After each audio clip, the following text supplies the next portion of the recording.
आज की क्लास में आप सभी का स्वागत है। पिछले क्लासेस में हमने लघुत्तम समापवर्त और महत्तम समापवर्तक किस प्रकार से निकाला जाता है वह देखा है। साथ में पिछले क्लास में यह भी देखा कि भिन्नों का लघुत्तम समापवर्त और महत्तम समापवर्तक किस प्रकार से निकाला जाए।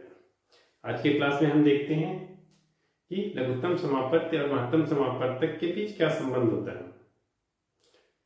किसी भी दो संख्याओं का लघुत्तम समापवर्त निकाल लीजिए और महत्तम समापवर्तक निकाल लिया जाता है और यह चेक करते हैं कि उनमें क्या संबंध होता है। मान लीजिए दो संख्याएं हैं, कोई भी दो संख्याएं a और b, कोई भी संख्याएं, तो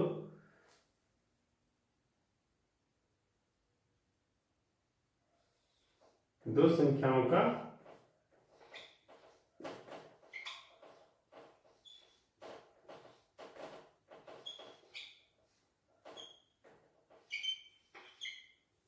गुणनफल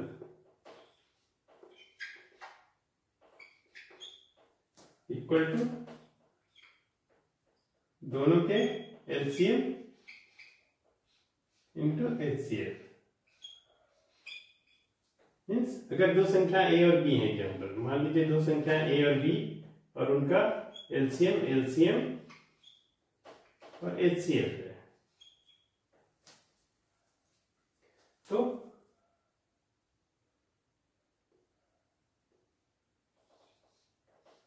a into B equal to LCM into HCF.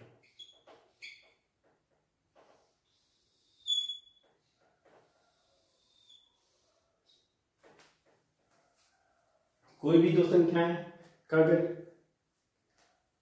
लघुत्तम समापवर्त और महत्तम समापवर्तक निकाल लिया जाए तो उन दोनों संख्याओं का गुणनफल जो है वह दोनों संख्याओं के लघुत्तम समापवर्त और महत्तम समापवर्तक के गुणनफल के बराबर होता है।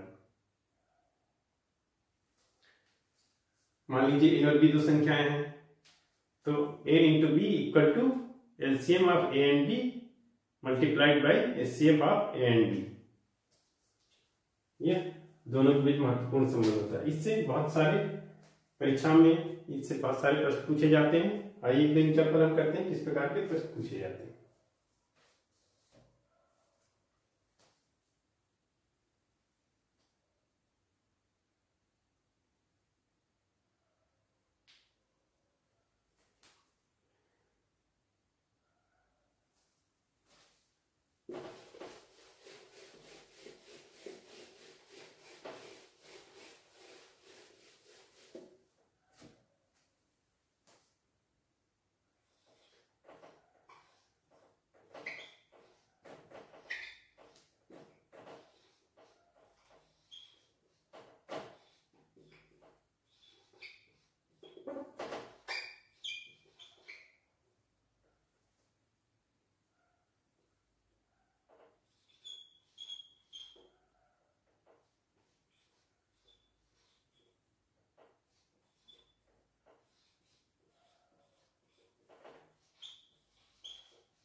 एक प्रश्न हम लेते हैं, दो संख्याओं का एलसीएम 360, उनका एचसीएम 12 तथा एक संख्या 72 है, तो दूसरी संख्या ज्ञात करो। इस प्रकार के प्रश्न को सॉल्व करने के लिए हमको पता होना चाहिए कि हमने देखा a into B equal to LCM into HCF.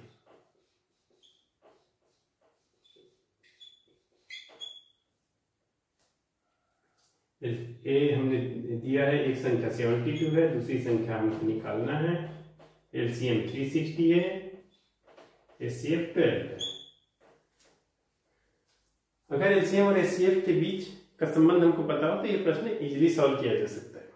बहुत सारी परीक्षा में सीधे ये प्रश्न देता है, एलसीएम एचसीएफ एक संख्या दे देता है, कभी कभी दोनों संख्या दे दी, एलसीएम दे दिया और एचसीएफ निकालने के लिए कहा जाए, सीधे फॉर्मूला में रख देना है, मल्टीप्लाई करके सॉल्व करके निकाल लेना है। B equal to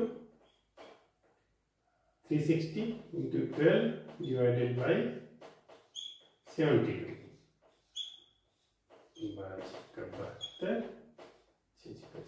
60, b equal to 60 हो जाए।